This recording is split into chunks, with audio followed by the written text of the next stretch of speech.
Hi thinkers, evolution ಬಗ್ಗೆ ನಿಮ್ಮಲ್ಲಿ ತುಂಬಾ ಜನರಿಗೆ ಗೊತ್ತಿರುತ್ತೆ. ಪ್ರಸ್ತುತ ಭೂಮಿಯ ಮೇಲಿರುವ ಎಲ್ಲಾ ಜೀವರಾಶಿಗಳು ಈ ಎವಲ್ಯೂಷನ್ ಇಂದಾನೆ ಬಂದಿವೆ. ಅದರಲ್ಲಿ ಮನುಷ್ಯ ಕೂಡ ಒಬ್ಬ. ಈ ಎವಲ್ಯೂಷನ್ ನ ಭಾಗವಾಗಿ ಮನುಷ್ಯನ ದೇಹದಲ್ಲಿ ತುಂಬಾನೇ ಬದಲಾವಣೆಗಳು ಬಂದಿವೆ. ಉದಾಹರಣೆಗೆ ನಮ್ಮ ಪೂರ್ವಿಕರ ದೇಹದ ಮೇಲೆ ಅಂದ್ರೆ ಆದಿಮಾನವರ ದೇಹದ ಮೇಲೆ ತುಂಬಾನೇ ಹೆಚ್ಚು ಕೂದಲುಗಳು ಇದ್ವು. ಆದ್ರೆ ಪ್ರಸ್ತುತ ಎವಲ್ಯೂಷನ್ ನ ಭಾಗವಾಗಿ ನಮ್ಮ ದೇಹದ ಮೇಲೆ ಕೂದಲಿನ ಪ್ರಮಾಣ ತುಂಬಾನೇ ಕಡಿಮೆಯಾಗಿದೆ. ಮುಂದೊಂದು ದಿನ ಮನುಷ್ಯನ ದೇಹದ ಮೇಲೆ ಸಂಪೂರ್ಣವಾಗಿ ಕೂದಲುಗಳು ಕಣ್ಮರೆಯಾಗುವ ಸಾಧ್ಯತೆ ಇದೆ. ಯಾಕಂದ್ರೆ ಈ ಕೂದಲುಗಳು ಆದಿಮಾನವರಿಗೆ ಚಳಿಯಿಂದ ರಕ್ಷಣೆ ಕೊಡ್ತಾ ಇದ್ವು. ಆದ್ರೆ ಈಗಿನ ಆಧುನಿಕ ಮಾನವರು ಚಳಿಯಿಂದ ತಪ್ಪಿಸಿಕೊಳ್ಳಲು ಬಟ್ಟೆಗಳನ್ನ ಧರಿಸ್ತಾ ಇದ್ದಾರೆ. ಇದರಿಂದ ದೇಹದ ಮೇಲಿನ ಕೂದಲುಗಳು ಮನುಷ್ಯರಿಗೆ ಅವಶ್ಯಕತೆ ಇಲ್ಲದ ಕಾರಣ ಎವಲ್ಯೂಷನ್ ನ ಭಾಗವಾಗಿ ಕಣ್ಮರೆಯಾಗ್ತಿವೆ. ಇದೆಲ್ಲ ಈಗ ಕೇಳ್ತಿದ್ದೀನಿ ಅಂದ್ರೆ ನೀವು ಯಾವತ್ತಾದ್ರೂ ಮುಖ ಇಲ್ಲದ ವ್ಯಕ್ತಿಯನ್ನ ನೋಡಿದ್ದೀರಾ? ಇಲ್ಲ ಅಲ್ವಾ? ಈ ರೀತಿಯ ಜಗತ್ತಿನಲ್ಲಿರುವ ಅತ್ಯಂತ ವಿಚಿತ್ರವಾದ ವ್ಯಕ್ತಿಗಳ ಬಗ್ಗೆ ಈ ವಿಡಿಯೋದಲ್ಲಿ ನಿಮ್ಗೆ ತಿಳಿಸ್ಕೊಡ್ತೀನಿ. ಸೊ ಮಿಸ್ ಮಾಡದೆ ಈ ವಿಡಿಯೋವನ್ನ ಕೊನೆವರೆಗೂ ನೋಡಿ ಸಪೋರ್ಟ್ ಮಾಡಿ. ಸಪೋರ್ಟ್ ಅಂದ್ರೆ ಜಸ್ಟ್ ಈ ವಿಡಿಯೋಗೆ ಒಂದು ಲೈಕ್ ಮಾಡಿದ್ರೆ ಸಾಕು. Number 8, ಡಲ್ಲಾಸ್ Venus. ಫ್ರೆಂಡ್ಸ್, ಇವರು ಎಂತಹ ವಿಚಿತ್ರವಾದ ವ್ಯಕ್ತಿ ಅಂದ್ರೆ ಇವರಿಗೆ ಮುಖವೇ ಇಲ್ಲ. ಮೊದಲಿಗೆ ಎಲ್ಲರ ತರ ಇವರಿಗೂ ಒಂದು ಮುಖ ಇತ್ತು. ಆದ್ರೆ 2008ರಲ್ಲಿ ಇವರಿಗೆ ಹೈ ವೋಲ್ಟೇಜ್ ಶಾಕ್ ಹೊಡೆಯುತ್ತೆ. ಅದರಲ್ಲಿ ಅವರ ಪ್ರಾಣ ಏನು ಹೋಗ್ಲಿಲ್ಲ, ಆದ್ರೆ ಅವರ ಮುಖ ಕಂಪ್ಲೀಟ್ ಆಗಿ ಸುಟ್ಟು ಹೋಗುತ್ತೆ. ನಂತರ ಇವರ ಮುಖವನ್ನ ಗುರುತಿಸೋಕು ಕೂಡ ಸಾಧ್ಯವಾಗೋದಿಲ್ಲ. ಇದರಿಂದ ಈ ವ್ಯಕ್ತಿ ಪ್ರಪಂಚದ ಮೊಟ್ಟ ಮೊದಲ ಫೇಸ್ಲೆಸ್ ಹ್ಯೂಮನ್ ಆಗ್ತಾರೆ. ಪ್ರಸ್ತುತ ನಮ್ಮ ಮೆಡಿಕಲ್ ಸೈನ್ಸ್ ತುಂಬಾನೇ ಡೆವಲಪ್ ಆಗಿದೆ. ಅಂದ್ರೆ ಡಾಕ್ಟರ್ಸ್ ನ ಒಂದು ಟೀಮ್ ಸೇರ್ಕೊಂಡು ಒಬ್ಬ ಸತ್ತ ವ್ಯಕ್ತಿಯ ಮುಖವನ್ನ ತೆಗೆದು ಈ ವ್ಯಕ್ತಿಗೆ ಅಳವಡಿಸ್ತಾರೆ. ಈ ಸರ್ಜರಿ ಕೇಳುವುದಕ್ಕೆ ತುಂಬಾನೇ ಸಿಂಪಲ್ ಆಗಿದೆ, ಆದ್ರೆ ಇದು ತುಂಬಾನೇ ಕಾಂಪ್ಲಿಕೇಟೆಡ್ ಆದ ಪ್ರೋಸೆಸ್. 2011ರಲ್ಲಿ ಟೆಕ್ಸಾಸ್ ನ ಮೆಥೋಡಿಕ್ ಹೆಲ್ತ್ ಸಿಸ್ಟಮ್ ನ ಮೂಲಕ ಫೇಸ್ ಟ್ರಾನ್ಸ್ಫರ್ ಮಾಡ್ತಾರೆ. ಫೇಸ್ ಟ್ರಾನ್ಸ್ಫರ್ ಆದ ಮೇಲೆ ಇವರು ಪ್ರಪಂಚವನ್ನ ನೋಡುವುದಕ್ಕೆ ಸಾಧ್ಯವಿಲ್ಲ. ಯಾಕಂದ್ರೆ ಇವರಿಗೆ ಅಳವಡಿಸಿದ ಕಣ್ಣುಗಳು ಆರ್ಟಿಫಿಷಿಯಲ್ ಆಗಿವೆ. ನಂಬರ್ 7, ಟೀನಾ ಇರಲ್ಸ್. ಫ್ರೆಂಡ್ಸ್, ಈಕೆಯ ಮುಖವನ್ನ ನೋಡಿದ ಕೂಡಲೇ ಇವರಿಗೆ ಇರುವ ಪ್ರಾಬ್ಲಮ್ ನಿಮ್ಗೆ ಅರ್ಥವಾಗಿರುತ್ತೆ. ಮೂಗು ಇಲ್ಲದ ಅತ್ಯಂತ ವಿಚಿತ್ರವಾದ ಮಹಿಳೆ ಈಕೆ. ತನ್ನ ಮುಂದಿನ ಜೀವನ ಪೂರ್ತಿ ಮೂಗು ಇಲ್ಲದೆ ಜೀವಿಸಬೇಕು. ಯಾಕಂದ್ರೆ ಒಂದು ಅಪರೂಪದ ಕ್ಯಾನ್ಸರ್ ಇಂದ ಈಕೆಯ ಮೂಗನ್ನ ತೆಗೆಯಲಾಗಿದೆ. ಅಂದ್ರೆ ಈಕೆಗೆ ವಯಸ್ಸು ಬರೋವರೆಗೂ ಈಕೆಯ ಮೂಗು ನಾರ್ಮಲ್ ಆಗಿತ್ತು. ಆದ್ರೆ ಈಕೆಯ ವಯಸ್ಸು ಹೆಚ್ಚಾಗುತ್ತಾ ಹೋದಂತೆ ಈಕೆಯ ಮೂಗಿನಲ್ಲಿ ತುರಿಕೆ ಬರೋದಕ್ಕೆ ಶುರುವಾಗುತ್ತೆ. ದಿನೇ ದಿನೇ ಆ ತುರಿಕೆ ತುಂಬಾನೇ ಹೆಚ್ಚಾಗುತ್ತೆ. ಇದರಿಂದ ಈಕೆ ಡಾಕ್ಟರ್ ಅನ್ನ ಭೇಟಿ ಆಗ್ತಾಳೆ. ಡಾಕ್ಟರ್ ಟೆಸ್ಟ್ ಮಾಡಿ ಈಕೆಯ ಮೂಗಿನಲ್ಲಿರುವ ಕೂದಲಿನಲ್ಲಿ ಇನ್ಫೆಕ್ಷನ್ ಇದೆ ಅಂತ ಹೇಳ್ತಾರೆ. ಹಾಗೂ ಕೆಲವು ಆಂಟಿಬಯೋಟಿಕ್ ಮೆಡಿಸನ್ ಅನ್ನ ತೆಗೆದುಕೊಳ್ಳೋದಕ್ಕೆ ಸಜೆಸ್ಟ್ ಮಾಡ್ತಾರೆ. ಈಕೆ ಕೂಡ ತುಂಬಾನೇ ದಿನಗಳವರೆಗೂ ಮೆಡಿಸನ್ ತೆಗೆದುಕೊಳ್ತಾಳೆ. ಆದ್ರೆ ಪ್ರಾಬ್ಲಮ್ ಮಾತ್ರ ಸಾಲ್ವ್ ಆಗೋದಿಲ್ಲ. ಬದಲಿಗೆ ತುರಿಕೆಯ ಜೊತೆಗೆ ನೋವು ಕೂಡ ಕಾಣಿಸ್ಕೊಳ್ಳಕ್ಕೆ ಶುರುವಾಗುತ್ತೆ. ನಂತರ ಈಕೆ ಮತ್ತೊಬ್ಬ ಮೂಗಿನ ಸ್ಪೆಷಲಿಸ್ಟ್ ಬಳಿ ಹೋಗ್ತಾಳೆ. ಆಗ ಈಕೆಯ ಮೂಗಿನಲ್ಲಿ ಕ್ಯಾನ್ಸರ್ ಇರೋದು ತಿಳಿಯುತ್ತೆ. ಆ ಕ್ಯಾನ್ಸರ್ ಅನ್ನ ಕ್ಯೂರ್ ಮಾಡೋಕೆ ತುಂಬಾನೇ ಟ್ರೀಟ್ಮೆಂಟ್ ತೆಗೆದುಕೊಳ್ತಾಳೆ. ಆದ್ರೆ ಯಾವುದೇ ಪ್ರಯೋಜನವಾಗ್ಲಿಲ್ಲ. ಇದರಿಂದ ಡಾಕ್ಟರ್ಸ್ ಈಕೆಗೆ ಒಂದು ಸಲಹೆಯನ್ನ ಕೊಡ್ತಾರೆ. ಮುಂದೆ ನಿಮ್ಮ ಜೀವಕ್ಕೆ ಯಾವುದೇ ಅಪಾಯ ಆಗ್ಬಾರ್ದು ಅಂದ್ರೆ ನಿಮ್ಮ ಮೂಗನ್ನ ತೆಗೆಯಬೇಕು ಅಂತ ಹೇಳ್ತಾರೆ.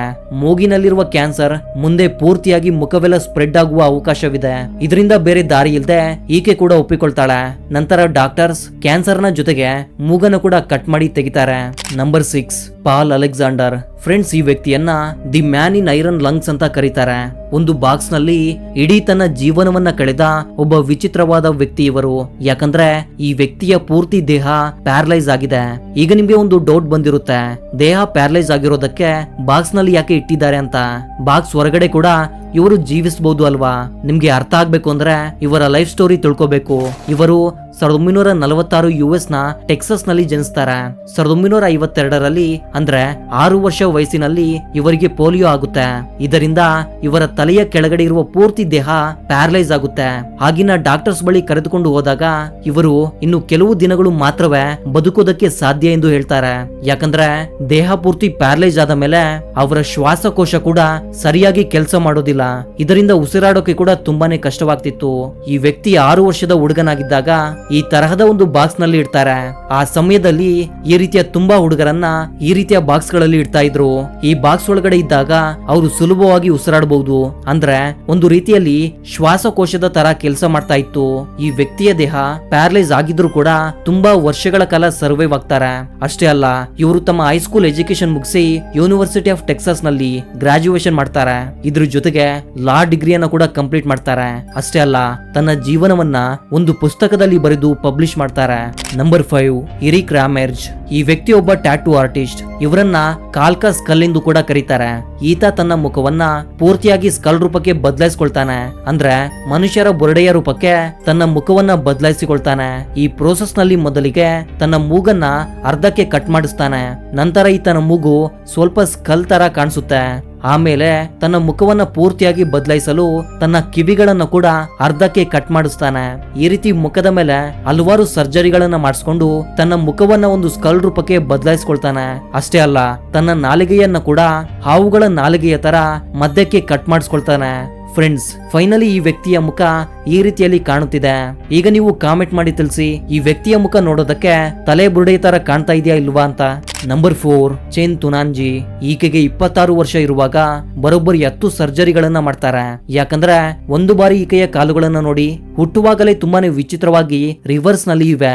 ಈ ಡಿಸೀಸ್ಗೆ ಡಾಕ್ಟರ್ ಕೊಟ್ಟ ಹೆಸರು ಸೆವರ್ ಜನು ರೆಕುರ್ವಾಟಮ್. ಈಕೆ ಹುಟ್ಟಿದ್ದು ಒಂದು ಬಡ ಕುಟುಂಬದಲ್ಲಿ. ಅದಕ್ಕೆ ಟ್ರೀಟ್ಮೆಂಟ್ ಮಾಡಿಸೋಕೆ ಹಣವಿಲ್ಲದೆ ಈಕೆಯ ತಂದೆ ಸುಮ್ಮನಾಗ್ತಾನೆ. ಕೊನೆಗೆ ಈಕೆ ಕೂಡ ಹಾಗೆ ದೊಡ್ಡವಳಾಗ್ತಾಳೆ. ಅಷ್ಟೇ ಅಲ್ಲ, ಆ ಉಲ್ಟಾ ಇರುವ ಕಾಲುಗಳಿಂದಾನೆ ನಡೆಯೋದನ್ನ ಕಲಿತಾಳೆ. ತುಂಬಾ ಬಡ ಕುಟುಂಬದಲ್ಲಿ ಹುಟ್ಟಿದ್ರು ಕೂಡ ಕಷ್ಟಪಟ್ಟು ತನ್ನ ಎಜುಕೇಶನ್ ಕಂಪ್ಲೀಟ್ ಮಾಡಿ ಒಂದು ಜಾಬ್ಗೆ ಜಾಯಿನ್ ಆಗ್ತಾಳೆ. ಈಕೆ ಸೋಷಿಯಲ್ ಮೀಡಿಯಾದಲ್ಲಿ ಆಕ್ಟಿವ್ ಆಗಿರ್ತಾಳೆ. ಇದರಿಂದ ಈಕೆಯ ಬಗ್ಗೆ ಕೆಲವು ಆರ್ಗನೈಸೇಷನ್ ಗಳಿಗೆ ತಿಳಿದು ಈಕೆಯ ಆಪರೇಷನ್ಗೆ ಬೇಕಾಗುವಷ್ಟು ಹಣವನ್ನ ಕೊಡುವುದಕ್ಕೆ ಮುಂದೆ ಬರ್ತಾರೆ. ತನ್ನ ಕಾಲುಗಳು ಸರಿ ಹೋಗುತ್ತೆ ಅನ್ನುವ ನಂಬಿಕೆ ಈಕೆಗೆ ಇರಲಿಲ್ಲ. ಆದ್ರೂ ಕೂಡ ತೈವಾನ್ ಡಾಕ್ಟರ್ಸ್ ಈಕೆಗೆ ಧೈರ್ಯವನ್ನ ಕೊಟ್ಟು ಆಪರೇಷನ್ಗೆ ಒಪ್ಪಿಸ್ತಾರೆ. ಈ ಡಾಕ್ಟರ್ಸ್ ಬರೋಬ್ಬರಿ 10 ಸರ್ಜರಿಗಳನ್ನ ಮಾಡಿ ಕೊನೆಗೆ ಈಕೆಯ ಕಾಲುಗಳನ್ನ ನಾರ್ಮಲ್ ಆಗಿ ಮಾಡ್ತಾರೆ. ಪ್ರಸ್ತುತ ಈಕೆ ಎಲ್ಲರ ತರ ನಡೀತಾ ಇದ್ದಾಳೆ. ಆದ್ರೆ ಈಕೆಗೆ ಇರುವ ಡಿಸೀಸ್ ಇಂದ ಎತ್ತರ ಮಾತ್ರ ಬೆಳೀತಾ ಇಲ್ಲ. Number 3 bubble girl. ಚೀನಾಗೆ ಸೇರಿರುವ ಈಕೆಯ ಮುಖವನ್ನ ನೋಡಿದ್ರೆ ಖಂಡಿತ ನೀವು ಆಶ್ಚರ್ಯ ಪಡ್ತೀರಾ. ಹುಟ್ಟಿದಾಗ ಈಕೆಯ ಮುಖದ ಮೇಲೆ ಒಂದು ಚಿಕ್ಕ ಮಚ್ಚೆ ಇತ್ತು. ಆದ್ರೆ ಈಕೆ ದೊಡ್ಡವಳಾದ ಹಾಗೆ ಇವಳ ಮುಖದಲ್ಲಿರುವ ಮಚ್ಚೆ ಕೂಡ ದೊಡ್ಡದಾಗುತ್ತಾ ಬರುತ್ತೆ. ಈ ಮಚ್ಚೆಯನ್ನ ತೆಗೆಸುವ ಪ್ರಯತ್ನ ಇವರ ಪೇರೆಂಟ್ಸ್ ಮಾಡ್ಲಿಲ್ಲ. ಆದ್ರೆ ಈಕೆ ದೊಡ್ಡವಳಾಗಿ ಈಗ ಜಾಬ್ ಮಾಡ್ತಿದ್ದಾಳೆ. ತನ್ನ ಮುಖದ ಮೇಲಿರುವ ಈ ಮಚ್ಚೆಯಿಂದ ಈಕೆಗೆ ತುಂಬಾನೇ ತೊಂದರೆಗಳು ಬರ್ತವೆ. ಅಂದ್ರೆ ಜೊತೆಯಲ್ಲಿದ್ದವರು ಇವಳ ಮುಖವನ್ನ ನೋಡಿ ನಗುವುದು, ಅಸಹ್ಯ ಪಡುವುದು ಮಾಡ್ತಾರೆ. ಇದನ್ನೆಲ್ಲ ಭರಿಸೋಕೆ ಆಗದೆ ಹೇಗಾದ್ರೂ ಮಾಡಿ ಆ ಮಚ್ಚೆಯನ್ನ ತೆಗೆಸಬೇಕು ಅಂತ ಹೇಳಿ ಡಾಕ್ಟರ್ಸ್ ಬಳಿ ಹೋಗ್ತಾಳೆ. ಈ ಕಡೆ ಡಾಕ್ಟರ್ಸ್ ಈ ಮಚ್ಚೆಯನ್ನ ತೆಗೆಯೋದಕ್ಕೆ ವಾರಕ್ಕೆ 2 ಸಾರಿ ಸಲೈನ್ ವಾಟರ್ ಅನ್ನ ಇಂಜೆಕ್ಟ್ ಮಾಡ್ತಾರೆ. ಈ ರೀತಿ ಮಾಡೋದ್ರಿಂದ ಈಕೆಯ ಮುಖ ಅನ್ನೋದು ಈ ರೀತಿಯಲ್ಲಿ ಬಲೂನ್ ತರ ಓದಿಕೊಂಡಿದೆ. ಈಕೆ ಇನ್ನೂ ಭಯಂಕರವಾಗಿ ಕಾಣ್ತಿದ್ದಾಳೆ. ಆದ್ರೆ ಡಾಕ್ಟರ್ಸ್ ಮಾತ್ರ ಮುಖದ ಮೇಲಿರುವ ಮಚ್ಚೆಯನ್ನ ತೆಗಿಬೇಕು ಅಂದ್ರೆ ಚರ್ಮವನ್ನ ಎಕ್ಸ್ಪ್ಯಾಂಡ್ ಮಾಡ್ಬೇಕು. ಈ ಟ್ರೀಟ್ಮೆಂಟ್ ಪ್ರೋಸೆಸ್ ಅನ್ನೋದು ಇರೋದೇ ಹೀಗೆ ಅಂತ ಹೇಳ್ತಿದ್ದಾರೆ. ಏನೇ ಆದ್ರೂ ಕೂಡ ಪ್ರಸ್ತುತ ಈಕೆಯ ಮುಖ ಇಷ್ಟೊಂದು ವಿಚಿತ್ರವಾಗಿ ಬದಲಾಗಿದೆ. ಈ ಭಯಂಕರವಾದ ಮುಖದಿಂದ ಹೊರಗಡೆ ಹೋಗೋದಕ್ಕೆ ಆಗದೆ ಈ ರೀತಿಯಲ್ಲಿ ಪೂರ್ತಿಯಾಗಿ ಮುಖವನ್ನ ಮುಚ್ಕೊಂಡು ಜನರ ಮಧ್ಯೆ ಓಡಾಡ್ತಿದ್ದಾಳೆ. Number 2 big ice. ಈಕೆ ನೋಡೋದಕ್ಕೆ ನಾರ್ಮಲ್ ಆಗಿ ಇದ್ದಾಳೆ ಅಂತ ನೀವ್ ಅಂದ್ಕೊಂಡ್ರೆ ಅದು ತಪ್ಪು. ಯಾಕಂದ್ರೆ ಈಗ ಈಕೆಯ ರೂಪವನ್ನ ನೋಡಿ ಎಷ್ಟೊಂದು ಭಯಂಕರವಾಗಿ ಕಾಣ್ತಿದ್ದಾಳೆ ಅಲ್ವಾ. ಚಿಕಾಗೋಗೆ ಸೇರಿದ ಈಕೆ ತನ್ನ ಕಣ್ಣುಗಳನ್ನ ಈ ರೀತಿ ಹೊರಗಡೆ ಬರೋ ತರ ಮಾಡಬಲ್ಲಳು. ಇದನ್ನ ನೋಡಿ ಈಕೆಗೆ ಏನಾದ್ರೂ ಆರೋಗ್ಯ ಸಮಸ್ಯೆಗಳು ಇದೆಯಾ ಅಂತ ನಿಮ್ಗೆ ಅನಿಸ್ಬಹುದು. ಆದ್ರೆ ಆ ರೀತಿ ಏನೂ ಇಲ್ಲ. ಈಕೆಯ ಆರೋಗ್ಯ ಚೆನ್ನಾಗಿದೆ. ಕೇವಲ ಈಕೆಯ ಕಣ್ಣುಗಳು ಮಾತ್ರ ಇಷ್ಟೊಂದು ವಿಚಿತ್ರವಾಗಿವೆ. Number 1 John Pedro Franco. ಇಷ್ಟೊಂದು ದಪ್ಪ ಇರುವ ಈ ವ್ಯಕ್ತಿ ಒಂದು ಗಿನ್ನಿಸ್ ವರ್ಲ್ಡ್ ರೆಕಾರ್ಡ್ ಅನ್ನ ಸಾಧಿಸಿದ್ದಾನೆ. ಈತನಿಗಿಂತ ಹೆಚ್ಚು ತೂಕವಿರುವ ವ್ಯಕ್ತಿಗಳು ಈ ಪ್ರಪಂಚದಲ್ಲಿ ತುಂಬಾ ಜನ ಇದ್ದಾರೆ. ಆದ್ರೆ ಈ ವ್ಯಕ್ತಿ ಯಾಕೆ ಫೇಮಸ್ ಆದ ಅಂದ್ರೆ ಇಷ್ಟೊಂದು ದಪ್ಪ ಇರುವ ಈ ವ್ಯಕ್ತಿ ತನ್ನ ತೂಕವನ್ನ ವೇಗವಾಗಿ ಕಡಿಮೆ ಮಾಡಿ ಇಡೀ ಪ್ರಪಂಚವನ್ನೇ ಆಶ್ಚರ್ಯ ಪಡೋ ತರ ಮಾಡಿದ್ದಾನೆ. ಮೆಕ್ಸಿಕೋಗೆ ಸೇರಿದ ಈ ವ್ಯಕ್ತಿ ಬರೋಬ್ಬರಿ 584 ಕೆಜಿ ತೂಕವನ್ನ ಹೊಂದಿದ್ದ. ಅದು ಕೂಡ ಕೇವಲ 20 ವರ್ಷ ವಯಸ್ಸಿನಲ್ಲಿ. ಹೆಚ್ಚು ತೂಕ ಇರೋದ್ರಿಂದ ಈತನಿಗೆ ಡಯಾಬಿಟಿಸ್, ಬ್ಲಡ್ ಪ್ರೆಷರ್ ತರಹದ ರೋಗಗಳು ಇವೆ. ಇಷ್ಟೊಂದು ತೊಂದರೆಗಳು ಇದ್ರೂ ಕೂಡ ಛಲ ಬಿಡದೆ ಒಳ್ಳೆ ಡಾಕ್ಟರ್ಸ್ ಬಳಿ ಟ್ರೀಟ್ಮೆಂಟ್ ತೆಗೆದುಕೊಂಡು ಸ್ವಲ್ಪ ತೂಕವನ್ನ ಕಡಿಮೆ ಆಗ್ತಾನೆ.